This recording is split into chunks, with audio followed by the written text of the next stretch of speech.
E hoje é o Dia Nacional dos Direitos Humanos. A data foi instituída em 2012 em memória de Margarida Alves, assassinada por lutar pelos direitos dos trabalhadores rurais. Margarida Alves foi assassinada no dia 12 de agosto de 1983. Ela presidia o Sindicato dos Trabalhadores Rurais, lutava contra as violações dos direitos da mulher e do homem do campo.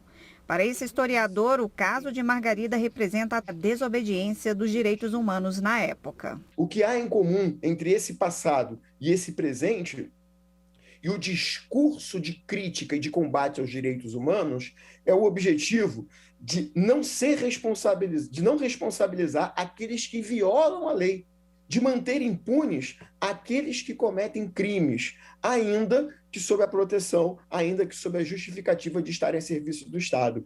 Justiciamento não é justiça. Os direitos humanos estão assegurados desde a primeira Constituição Brasileira de 1824, ainda no período do Império, mas foi a partir da de 1934 que começaram a ser ampliados. A Carta de 34 já proibia, por exemplo, prisão por dívida e garantia assistência judiciária para quem não podia pagar. Na área trabalhista, estabeleceu o salário mínimo e o limite de 8 horas de jornada de trabalho. A atual Constituição, que é de 1988, é considerada um avanço na garantia de direitos humanos e prevê direitos civis, políticos, econômicos, sociais e culturais dos brasileiros. Mas, mesmo assim, as violações persistem e as principais vítimas de direitos humanos estão ligadas às questões sociais, como pobres, negros, mulheres e público LGBTQIA+. A comunidade indígena também é alvo de violações de direitos humanos. Em 2019, 113 indígenas foram assassinados, de acordo com um relatório da violência contra os povos indígenas. Grande maioria homens brancos e que não tem muita sensibilidade, não tem tido nenhuma sensibilidade para perceber que os 71% das mulheres que morrem são mulheres negras. 3 vezes mais jovens negros têm sido assassinados. LGBTQIA+, em 2020, 175 mulheres trans foram assassinadas. Nesse ano nós já temos 80. População indígena, com o aumento dos conflitos no campo, pelo agronegócio, o que nós temos visto é uma morte anunciada e nenhuma atitude tem sido tomada. As pessoas com deficiência, a acessibilidade, ela caminha a passos lentos. Então, nós precisamos pensar em que direitos são esses que alguns humanos têm e outros não têm. O Brasil precisa avançar e muito nessa matéria, né? Vamos continuar a falar sobre o assunto agora ao vivo pela internet com o professor da Faculdade de Direito da Universidade de Brasília e também coordenador do grupo de pesquisa Direito Achado na Rua, José Geraldo de Souza Júnior. Seja muito bem-vindo, boa tarde para o senhor. Boa tarde, Rafaela. Boa tarde aos telespectadores. Bom, é uma data para a gente refletir, falar sobre o assunto, cada vez conscientizar mais a sociedade. Infelizmente, o Brasil é o país que mais mata LGBTQIA+, negros, pessoas pobres. Infelizmente, nós estamos no topo do ranking de vários péssimos índices, né, no que diz respeito a direitos humanos e violações desse tipo. Qual é o raio-x, o diagnóstico que o senhor faz desse tema? Primeiro, a consequência estrutural, uma sociedade que transita do colonialismo para a luta social de emancipação e de criação dos direitos, e que traz do colonialismo os seus elementos segregadores, o racismo, o patriarcalismo com a misoginia que o caracteriza e a condição de classe. Na abertura, você lembrava a Constituição de 24 para falar da institucionalização dos direitos humanos, mas num contexto, 1824, em que o sistema de produção no Brasil ainda era escravocrata, por conseguinte, que nem reconhecia a humanidade do trabalhador, quanto mais daqueles elementos vinculados às condições de emergência da cidadania, que aqui entre nós, de forma tão elegante e consistente, o antigo ministro do Supremo Tribunal Federal, Victor Nunes Leal, esclareceu tão bem no seu livro Coronelismo, Inchada e Voto, se referindo a uma cultura de favor que deveria ser reformada para se instituir uma cultura de direito. São demandas estruturais, mas que se ligam a um sistema de intolerância ou de ódio. Numa matéria há pouco, você mostrava que nem o presidente do TSE se livra dessa discursividade intolerante, né? E que tem que colocar em causa os princípios sobre tolerância que a civilização elabora. Nós acompanhamos na reportagem agora também um personagem falando sobre impunidade. O senhor atribui também a impunidade? Como o senhor avalia que vem sendo a resposta do sistema de justiça à violação de direitos humanos? Eu nem considero que seja uma condição de impunidade, porque essa forma de aludir ainda carrega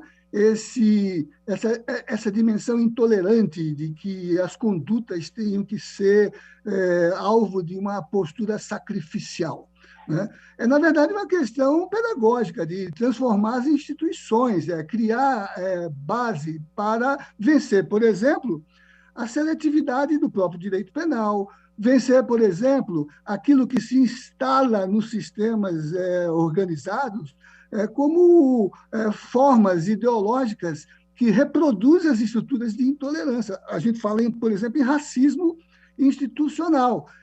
É notável, por exemplo, que ontem o Conselho Nacional de Justiça, com a Infam e com as comunidades indígenas, tem aberto a possibilidade de se criar uma rede de altos estudos em direitos indígenas, porque no social, no sistema constitucional, no sistema penal, ainda não há uma compreensão da autonomia do sujeito indígena, né?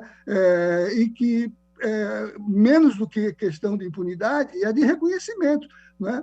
Nós nem avaliamos a implementação da Convenção 169, que mandou ouvir as comunidades indígenas de forma livre e de forma informada sobre as questões de seu interesse e de seus direitos.